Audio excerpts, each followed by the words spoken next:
বড়দিনে সমাজ সেবামূলক অনুষ্ঠান। যিশুর জন্মদিনে সমাজ সেবামূলক অনুষ্ঠান করা হলো মেঝিয়ারি গ্রামে।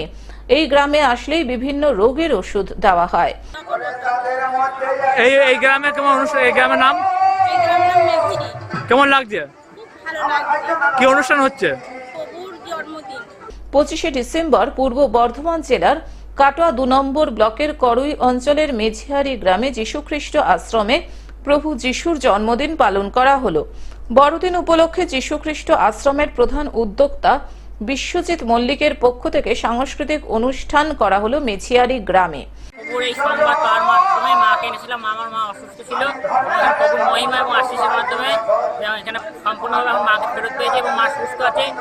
উপস্থিত ছিলেন কাটোয়া 2 নম্বর ব্লক তৃণমূল কংগ্রেসের সভাপতি পিন্টু মণ্ডল, কাটোয়া 2 নম্বর পঞ্চায়েত সমিতির প্রাক্তন সভানেত্রী নিশাদ সামন্ত সহ বিশিষ্ট জনেরা। যিশুর জন্মদিন উপলক্ষে মঞ্চে কেক কাটা হয়, টুপি তুলে দেওয়া হয় এলাকার ছেলে মেয়েদেরকে। মানুষদের হাতে কেক তুলে দিলেন ব্লক সভাপতি পিন্টু মণ্ডল। এলাকার বিধবা মহিলাদের হাতে শীতবস্ত্র তুলে দেওয়া হয়। পূর্ব বর্ধমান জেলা কাটোয়া 2 নম্বর ব্লক করুই পঞ্চায়েত মেঝিয়ারি গ্রামে আমার এক বিশিষ্ট ভাই বিশ্বজিৎ প্রধান এই যীশুখ্রিস্ট ভগবানের একনিষ্ঠ একটি ভক্ত ছেলে। যীশুখ্রিস্ট ভগবানকে অনেক কষ্টে, অনেক দুঃখে, অনেক সহিংসতার মধ্যে উনি ভগবানের দর্শন পান এবং ওনার আশীর্বাদ এই বিশ্বজিতের উপর পড়ায় বিশ্বজিৎ হঠাৎ হয়ে উঠল যীশুখ্রিস্ট মহাপ্রভু পরম পিতার একটা পরম ভক্ত।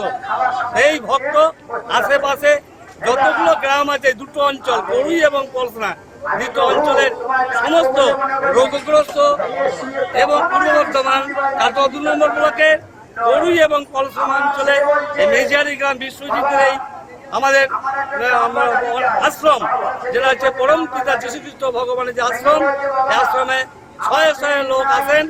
মঞ্চে নাচ গান অনুষ্ঠিত হয়।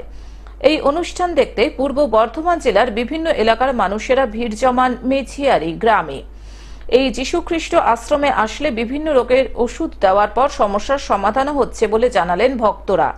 অনুষ্ঠান দেখতে আসা মানুষদের জন্য দুপুরের খাবার হিসেবে ছিল লুচি, তরকারি, বোঁদে ও নানান রকম মিষ্টি। 19 সাল থেকে এই অনুষ্ঠান করা হয়। আমাদের পার্শ্ববর্তী এলাকায় সকলেই এই অনুষ্ঠান দেখতে আসেন এবং দুপুরের খাবার খেয়ে সকলেই এখানে আনন্দ করে 25শে ডিসেম্বরে আনন্দ করে জিসাসকে স্মরণ করে সকলেই ঘরে যায়। কেমন লাগছে এই অনুষ্ঠান করতে পেরে? এই অনুষ্ঠান আগামী দিন তো আরো ভালো জায়গায় নিয়ে যাওয়ার জন্য ভাবনা রাখা আছে ঈশ্বরের কাছে, যাতে গড আরো উপরে যেতে নিয়ে যাওয়া যায় গডকে। সেই ভাবনা নিয়ে এগোনো হচ্ছে, ঠিক আছে, যাতে এই এলাকায় যে ঈশ্বরের যে মহিমা কৃপা এসেছে সেই কৃপাতে আরো মানুষ সুস্থতা পায়, সফলতা হয় এবং আগামী দিনে যারা এরকমভাবে অনুষ্ঠান চলতে। কাটোয়া থেকে রাহুল রায়ের রিপোর্ট, গ্লোব নিউজ। এখন থেকে গ্লোব টিভি দেখুন আপনার স্মার্টফোনেও। গুগল প্লে স্টোর অথবা অ্যাপল স্টোর থেকে ডাউনলোড করুন গ্লোব টিভি লাইভ অ্যাপ। এছাড়াও জিও টিভি অ্যাপ থেকেও দেখুন গ্লোব টিভি লাইভ।